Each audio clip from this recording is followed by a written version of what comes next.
Eu não quero caçar confusão. Já tá caçando. É isso aí, ó. Eu não quero caçar confusão. É da Magazine Luiza ou não? Eu não sei mais. Hoje o mundo tá tudo vendido. Eu acho que são. O Jovem Nerd é da Magazine Luiza. Eu não quero caçar confusão. Eu já fiz um rant sobre esse assunto.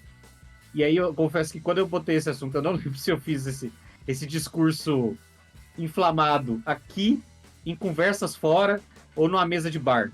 Foi alguma dessas possibilidades. Essa imagem é do Ozob. Pra quem não sabe, o Ozob é um personagem que surgiu nos jogos de Cyberpunk do Jovem Nerd, que foi eventualmente transformado em um board game e que também está sendo protagonista e personagem principal de romances. O financiamento coletivo do board game do Ozob, que foi encerrado em novembro, foi de 5 milhões e 100 mil reais. E o que mais me espantou? O Vermelho, que joga jogos de tabuleiro, eu vivo muito num ambiente de jogos de tabuleiro, foi um financiamento coletivo de jogos de tabuleiro muito alto. Muito alto não só pelo valor de arrecadação, mas pelo preço do jogo. O jogo básico, vamos dizer assim, a menor recompensa que você podia fazer, no nível 1, era de R$790, que era para você ter o jogo. Se você quisesse ter o jogo. E aí tinha outras para expansão, tinha outras que era só para os romances e tal. E aí o que me chamou a atenção? A previsão de entrega dos jogos é muito lá na frente. Mas é muito lá na frente. Tinha gente que tava fazendo... como é que é o nome? Pledge, né? Tinha gente que tava fazendo pledge pros romances e a previsão de entrega de romance era tipo 2026, 2027. Eram umas coisas... Por que eu tô falando isso? Eu sinto que existe um efeito colateral, assim como a gente falou do show streamers. Existe um efeito colateral do peso que pessoas que não são necessariamente designers de jogos, ou não eram originalmente, talvez estejam caminhando para esse lugar, começam a ter nesse cenário. Então, assim, isso não é necessariamente negativo. Tá? É bom. Assim como a gente falou dos show streamers. É bom que existam show streamers, é bom que eles atraiam as pessoas para esse cenário, é bom que eles aproximem essas pessoas deste mundo. Qual que é o problema? Nem todo mundo tem dinheiro para torrar em jogo. Se você gastar R$790 num board game, dependendo, a menos que você seja rico e você tenha mesada... Ou o Eric, né?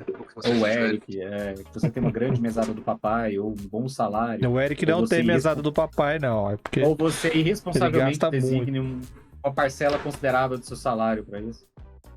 Você não vai ter dinheiro para gastar em outras coisas. Então, no mercado em que existem recursos limitados, como o nosso, influencers que apresentem os seus jogos, os seus sistemas, os seus cenários, e se beneficiem do peso que eles têm por outros motivos, estão concorrendo com iniciativas indie, com pessoas que estão produzindo há um tempo, mas que não têm necessariamente condições de fazer um bom networking, ou que não têm condições de investir pesadamente em marketing.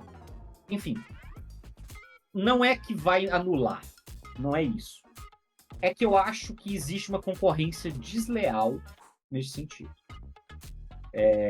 Esse é o primeiro ponto. O segundo ponto é o influencer, e isso é um problema da economia de influencers, não é só no nosso cenário, mas eu acho que no nosso cenário de RPG também acontece. O influencer, ele tem um peso por ser influencer. Ou seja, ele não necessariamente tem uma comunidade, etc., porque ele tem uma longa ficha corrida naquele ambiente. O Jovem Nerd, e aí aqui eu tô fazendo essa ressalva, o Jovem Nerd tem um longo histórico na produção de conteúdo de fantasia, de RPG, os caras têm sistema de RPG, os caras têm um monte de coisa, beleza. Estão lá desde o começo fazendo isso, ok. Mas você vai ter um monte de gente, e aí não é perseguição. O Ordem Paranormal foi o Cellbit usando o peso dele como influencer para vender um sistema que era chupetado e adaptado de um sistema que já existia. Então, assim, se eu for pensar num sistema vermelho, se o vermelho for lançar o mistério, ele está entrando numa disputa de outros cenários de investigação com tema sobrenatural, e ele vai disputar marketing, mercado e público com o Cellbit. Por mais simpático que o vermelho seja com sua boi, ele não é o Cellbit. Esta não é uma disputa justa com ele. Pro Cellbit. Então, assim, pro Cellbit, claramente, pro Cellbit. Não é uma disputa justa. Entendeu? Então, assim, o meu problema é, quanto mais pesada for a força dos influencers neste cenário, menores as chances de alguém que não seja um influencer conseguir consolidar seu material. Ah, mas é questão de networking, é questão de você fazer seu canal, é questão de ser... Cara, nem todo mundo vive disso. Nem todo mundo consegue viver disso. Ah, nossa, empreendedorismo. Cara, sai daqui, Pablo Marçal. Nem todo mundo consegue fazer as coisas desse jeito. Então, você ter um ambiente hostil para a entrada de novos players no cenário é ruim. É ruim para o cenário. A tendência é você depender desses influencers fazerem um material e só eles conseguirem vender as coisas. Entendeu? E isso é ruim. Por quê? Porque eles não são garantia de qualidade.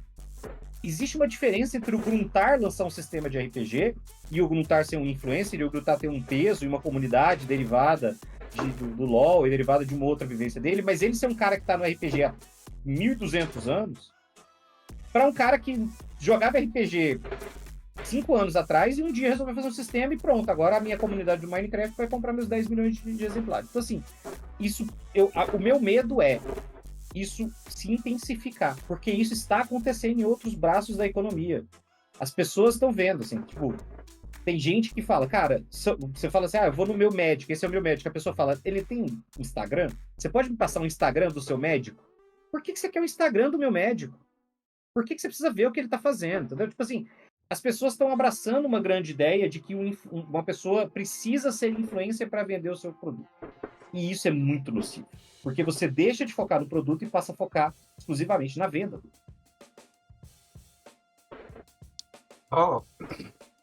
Reforçando ainda mais aqui, o Ozob, além de tudo isso que você falou, ele é um personagem do jogo de computador Cyberpunk 2077. A CD Projekt, na época, estava desenvolvendo o jogo, entrou em contato com o pessoal da Jovem Nerd, porque eles já estavam fazendo uma campanha pro jogo e tudo mais. Eles já jogavam, né, o RPG mesmo.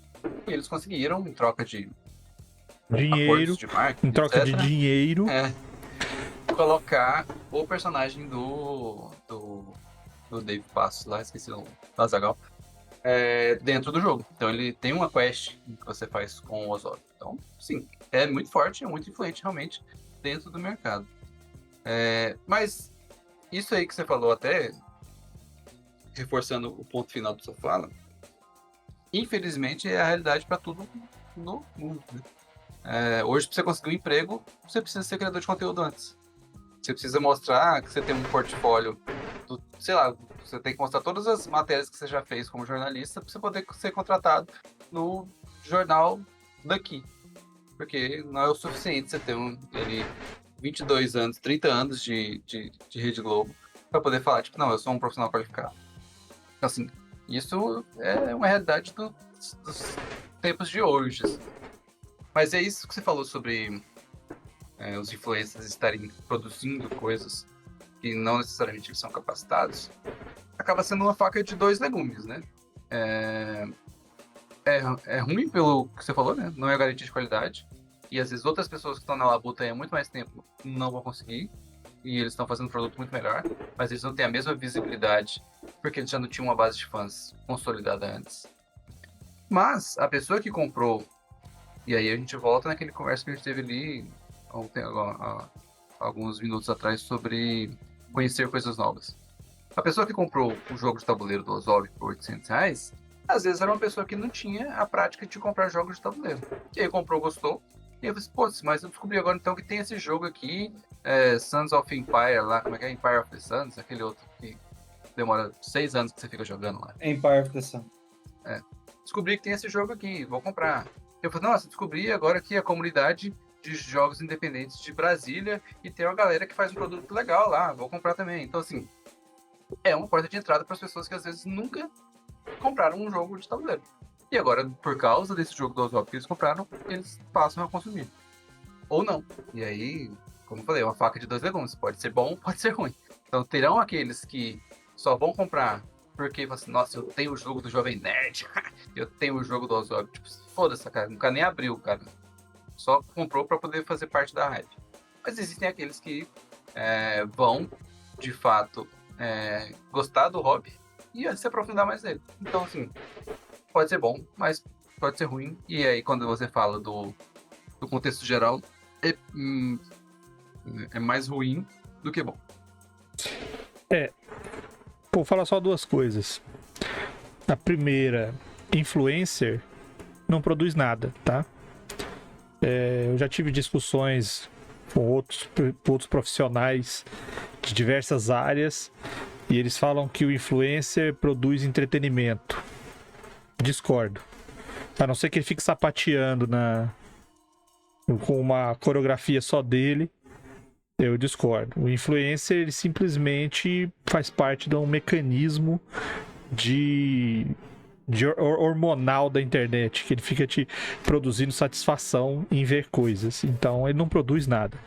E a segunda coisa é que Ozob é Bozo ao contrário. Vamos seguir. Mas foi a intenção do Azaghal. Sim. Eu acho que foi palhaço. proposital, Inclusive, ele fala, dá uma bitoca no meu nariz também, algo do tipo. Então.